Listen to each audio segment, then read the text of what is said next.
So we're going to start with a story, actually, and I think it's a story that has made the rounds at this point. I'm guessing most of you will have heard it. But whether or not you've heard it a dozen times or this is your first time, there's a pretty cool lesson in it. So let this be an introduction or a reminder, whichever is appropriate for you. An American investment banker was at the pier of a small coastal Mexican village when a small boat with just one fisherman docked. Inside the small boat were several large yellowfin tuna. The American complimented the Mexican on the quality of his fish and asked how long it took him to catch them. The Mexican replied, "Only a little while." The American then asked, "Well, why didn't you stay out longer and catch more fish?" Well, the Mexican said he had enough to support his family, the immediate needs. And the American then asked, "But what do you do with the rest of your time?" The Mexican fisherman said, "I sleep late, fish a little, play with my children. I take siestas with my wife, Maria. Stroll into the village each evening where I sip wine and play guitar with my amigos. I have a full and busy life." The American scoffed. "You know, I'm a Harvard MBA and I could help you. You should spend more time fishing and with the proceeds, buy a bigger boat. With the proceeds from the bigger boat, you could buy several boats. And eventually, you'd have a fleet of fishing boats. Instead of selling your catch to a middleman, you'd sell directly to the processor, eventually opening your own cannery. You would control the product, processing, and distribution. You would need to leave this small coastal fishing village and move to Mexico City and then probably LA and eventually New York City, where you'll run your expanding enterprise." The Mexican fisherman asked, "But how long will all this take?" The American replied, 15 to 20 years, but you'll make millions and millions of dollars." The Mexican said, "Then what?" He said, "Well, that's the best part. When the time is right, you would announce an IPO and sell your company's stock to the public and become very, very rich." "Millions, huh? Then what?" He said, "Well, then you would retire, move to a small coastal village where you'd sleep late, fish a little, play with your kids, take siestas with your wife, stroll to the village in the evenings where you could sip wine and play guitar with your amigos."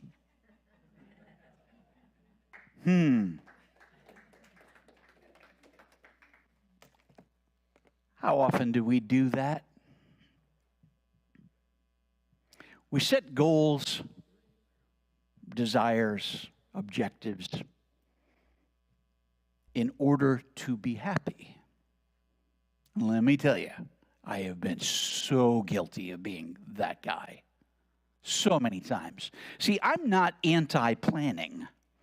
I'm not anti-goal setting. I'm actually very much into it. I was one of the nerds who carried around a Franklin paper planner booklet with him for like 20 years. And every idea that came to me, I wrote it down with a to-do date and, delegating and all the whole system that I really embraced. Now, of course, we have all that on our phones and we've got the whole computer with us in our hip pockets. So I'm not anti-goal setting. That's healthy. That's how we got here, isn't it? We set goals to be rid of one building and find the right and perfect place and be cash positive, and we did it. So that part's good. But none of us in this community said, when this happens, we'll be happy. None of us said, when we finally get to this place, we'll be grateful. That's not how it works. You get yourself into a place of gratitude, and just this overwhelming sense of, I've arrived before the proof that everything has fallen into place. Now, is that easy to do? No, it is not. But I got to tell you, I remember being a visitor to this community back when you were on Charlotte Pike. And Laurie and I would sneak in early to watch the band. In fact, I think a couple times we got spoken to like, this is our rehearsals, right? The service doesn't start for another 45 minutes. Yes, if you don't mind, we just love hearing this band. And I took advantage of every extra minute that I had to listen to your music. And so we would just be in awe of the band. And we'd be leaping to our feet, giving them a standing ovation. They'd be like, yeah, this is our rehearsal. Couldn't help it.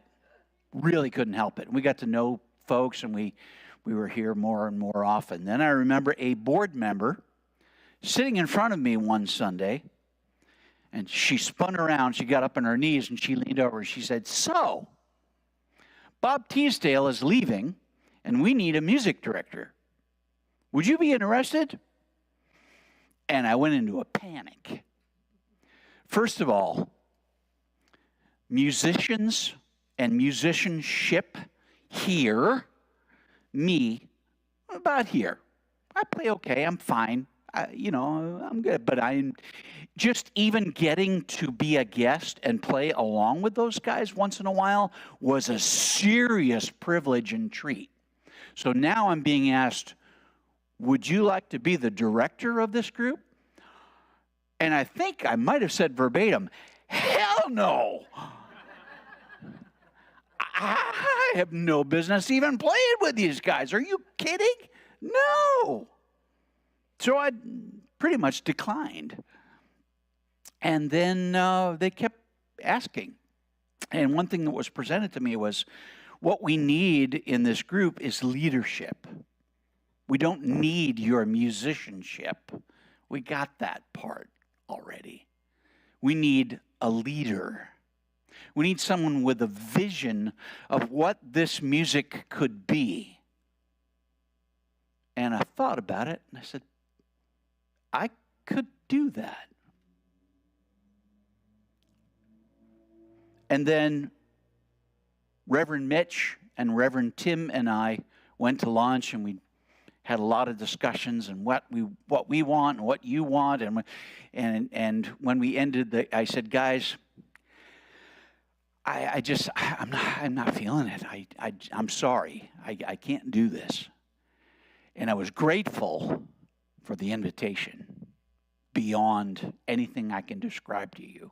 I was so flattered and honored to even get a lunch date with Dr. Mitch. That alone was just, I'd made it. I just had lunch with Mitch Johnson. Are you kidding me? Tim called me the next day. He said, I'm going to be in your neighborhood. And now looking back on it, why would Tim Stewart have ever been in my neighborhood for any reason whatsoever, but clever boy that he is? And he popped in and he said, I've been thinking, I think you're making a mistake. I think you're exactly what we need, and I think you should do this. Yeah, no, not going to do it. And it was like 4.5 hours later. I had gone through a couple pots of coffee. I made Tim lunch. He just wasn't leaving. This is a true story. He was not leaving. And he just sat, and I kept going, yeah, so, Tim, thanks for coming. And, all the signs for him to, but no. And finally went, Tim, what I'll do is I'll fill in that role for 90 days until you find someone. He said, okay, great, welcome aboard. And I fell deeply in love with the congregation, with the band, and with the role. And the first thing I asked for of your congregation is to stop being referred to as just the band, because we were a ministry of our own. And they agreed. So I became known, instead of the band director, which always felt weird, I became the music ministry director. And the band became the music ministry team, the MMT. And that stuck. And it was a time in our, and Laurie was on my team as one of my singers. It was a time in our lives that was just downright magical. And I got to tell you, I was grateful for it before it ever happened. And once it was actually, I was in it, a lot of times I couldn't even process it. Most of you know me pretty well at this point. Sometimes I can't, and it just leaks out my eyes. There were a lot of Sundays where we just finish a song and I'd be sobbing.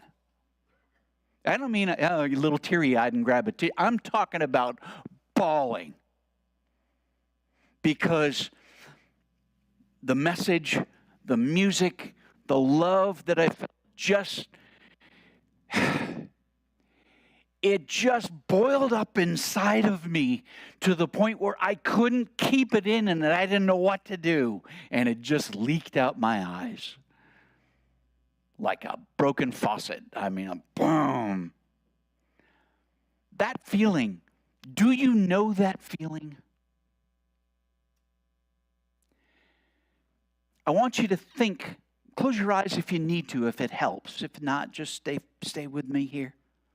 Think about how that feels to be so overflowing, so having your heart and your soul filled with love and everything feeling like it's just all come to the right place and time in your life that you don't know where to begin to express how grateful you are.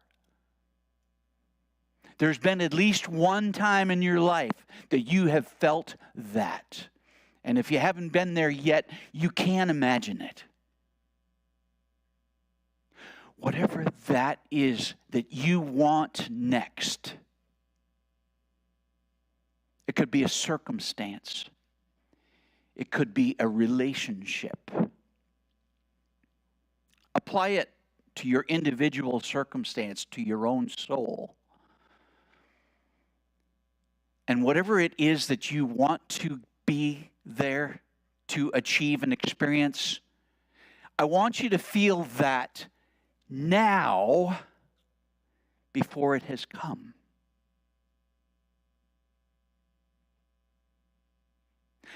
Dr. Mitch included in almost every one of his meditations on the Sundays that I was working, wouldn't you be grateful? Imagine if all this had fallen. Wouldn't you be grateful? How would you feel? That's all part of this. It's just a different person saying it a different way, in a different outfit. Actually, not that different of an outfit, come to think of it. Watching Mitch's attire lately is kind of cool. I have a couple of quotes about happiness and making the decision to be happy and what it does for us. I want to share with you just a few of my favorites. The happiness of your life depends on the quality of your thoughts. Gee, I think I just summed up our entire teaching in this person's sentence, Marcus Aurelius. Abraham Lincoln said, "Most folks are as happy as they make up their minds to be."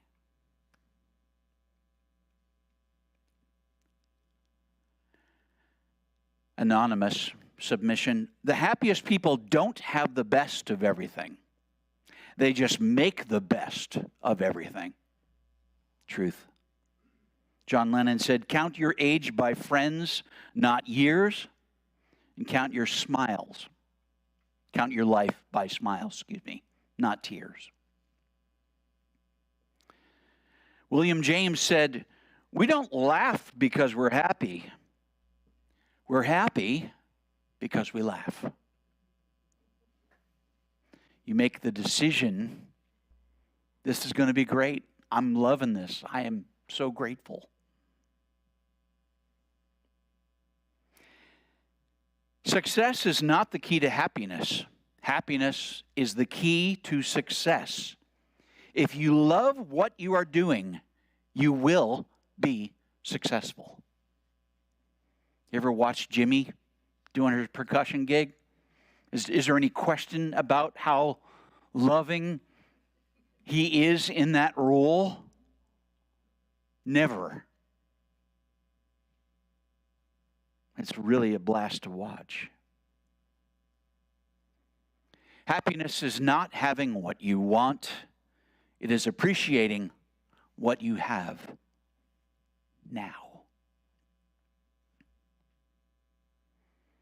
Whew. A quote from, of all people, Anne Frank, who had every right to be angry and miserable with everything she'd been put through. Yes? She said, "Whoever is happy will make others happy too." Sounds so simple. 'Cause it is. I worked for a company that had various rules, and they had on the wall, it said KISS, KISSS. What is that all about? Some of you probably know. Keep it simple, stupid. I think we could be kinder, make it, keep it simple, silly, something like that. But it's true, it is that simple. And Laurie and I have a running gag between us. So, she'll say, "Why don't you do this or do that?" And I'll go, "It's not that simple, Laurie." And she usually says, "Yeah, it kind of is, if you listen to your own talks." All right?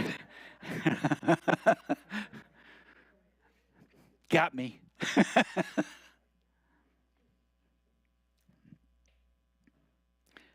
So I spent years in that role that I only imagined. I fantasized about what it would be like to maybe get to play with those guys some Sunday. And I spent 3.5 years being the music ministry director. And it changed my life. And my time in that role is undoubtedly the reason I had a little shift in my life and put in all the work and the study and everything that it took to become ordained in divine science. Mitch was such an inspiration, and still is, such a wonderful teacher. All the musicians were my teachers, including the ones that were really tough on me. Actually, they were some of my best teachers. I had some bandmates who were not patient with me, who were really pushing me hard to get better and to be a better player and to be a better musician and a better singer and to pick better songs. And why can't we do this? And why don't we do that? And, it became a team effort. And I never played sports as a kid. I just didn't. First of all, I sucked at everything. I mean, I was just the epitome of the nerd kid that could not play any sports anyway. So I was always picked last, right? So I didn't really particularly like sports. So I missed out on the whole sports analogy, which is too bad because it's an important thing, the sense of team. The sense of joint, we are going to do this together. And it wasn't until I was 50-something years old that I got the sense of what a team was all about. And that wonderful music ministry team taught me that lesson. A life lesson I'll never forget and for which I remain grateful today. This community has been through so many moments, difficult moments, challenging moments. But at the core, you kept the teaching alive and well and at the forefront. And we are experiencing this, and we've had a little setback with that. And oh crap, but we kept this going. We centered ourselves in the knowing of what we're going to do, and we centered ourselves in gratitude for knowing that it was already done. My dear friend Denise Jurgen used to like to say, you just need to know it's going to happen. And how it happens is none of your business. Now, the AA, AAA control freak in me never quite got that. What are you talking about? We have to do this. Yeah, I know somebody else like me. We have to do this and we have to do that, and then you need to do that, and I'm going to follow up on this date. Yeah, okay, all that stuff matters. All that stuff is important. It's, especially in an organization where you're trying to herd cats and get everybody on the same page. I get it. But the bottom line is this. You are here in this. And I'm going to say right now to the viewers online, if you've not been in this space, you are missing out. This is an absolutely fantastic spot. Homey, comfortable, the sound is wonderful, the lighting, everything about it is gorgeous, and you need to stand here in this place and be surrounded by these beautiful humans. Don't miss out on the experience. Visit in person. Where am I going with this? Oh, yeah. So,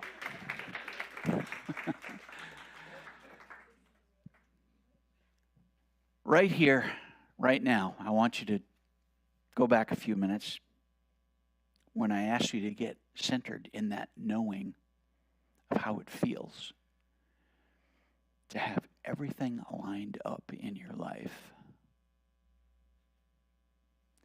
where you are so in love with everything and everyone around you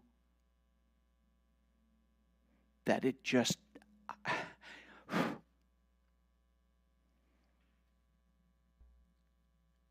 feel your heart just full and overflowing because everything is just so right. And everything that didn't work out, that didn't happen, that went wrong, led you to this moment.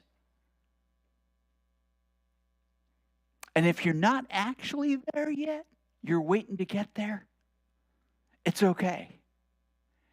Know how that feels and know that that's where you are going.